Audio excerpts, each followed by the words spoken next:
Ang 2024 Olympic starters ng Team USA ay eliminated na lahat sa NBA playoffs.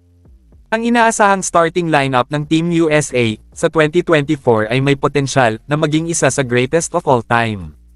Ngunit para sa mga players involved, bawat isa ay papasok sa tournament pagkatapos ng isang humbling performance sa season, at maaaring ito ay hudyat ng pagsisimula ng isang new era para sa NBA. Sa ngayon, ang expected starters para sa Team USA sa Paris Olympic Games ay sina Devin Booker, Steph Curry, LeBron James, Durant, at Joel Embiid. Sila ay kabilang sa mga recognizable faces sa laro at ang kanilang listahan ng mga achievements ay stretches far and wide. Ngunit pagkatapos ma-eliminated noong Friday, si Embiid ay minarkahan ang ikalima at huling miyembro ng star-studded lineup ng Team USA na tisi ng permanenteng defeat ngayong postseason, at wala man lang sa kanila ang nakalampas sa first round. Sa kaso ni Stephen Curry, hindi man lang nakaabante ang kanyang koponan sa play-in tournament matapos matalo laban sa Kings. Nabigo rin ng Suns na manalo kahit single playoff game ngayong taon sa kabila ng healthy na serye nina Devin Booker at Kevin Durant. Pinili sila ng maraming eksperto upang umabant against a young and inexperienced Timberwolves, ngunit sa huli, they got exposed in the worst way possible, at ang mga doubts ay hindi kailanman naging higher on their future.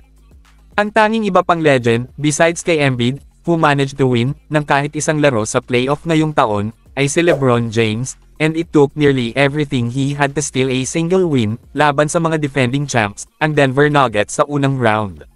Sa 2024, nakikita natin sa harap ng ating mga mata ang transition ng new era ng NBA basketball na pinamumunuan ng mga batang stars tulad nina Anthony Edwards, Victor Wembanyama, Luka Doncic, at Shai Gilgeous-Alexander. Siyempre, ang mga OG ay hindi easily give up their grip sa liga, ngunit ito ay nagiging abundantly clear na sila ay hindi bilang indestructible tulad ng dati. As the NBA postseason shakes out, nagsisimula ng magtaka ang mga fans kung dapat bang i-consider ng Team USA na baguhin ang opening nitong lineup entirely.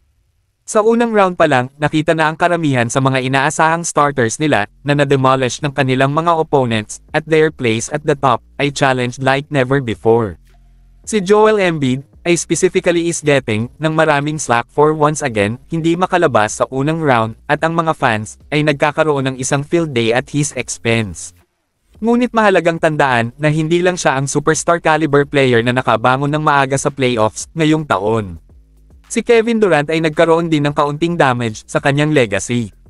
Walang makapag-aalis sa kanyang nagawa sa Warriors noong back-to-back title years na iyon, ngunit ang pagkatalo sa unang round ay karagdagang ebidensya lamang upang patunayan na maaari lamang siyang manalo kapag ang is stacked in his favor.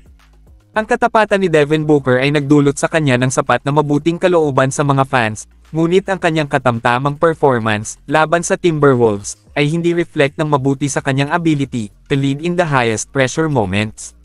Habang nagtapos siya bilang nangungunang scorer ng team na may 27.5 puntos bawat laro, si Booker ay wasn't himself sa 4 na laro at hindi siya naglaro ng maayos upang maiwasan ang isang sweep.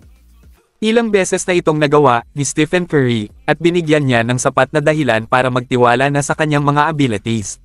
Ngunit ang 36 years old, Curry doesn't have much longer sa isang elite level of play, at ang mga palatandaan ng kanyang paghina ay kitang-kita nitong nakaraang season sa anyo ng wildly fluctuating shooting streaks.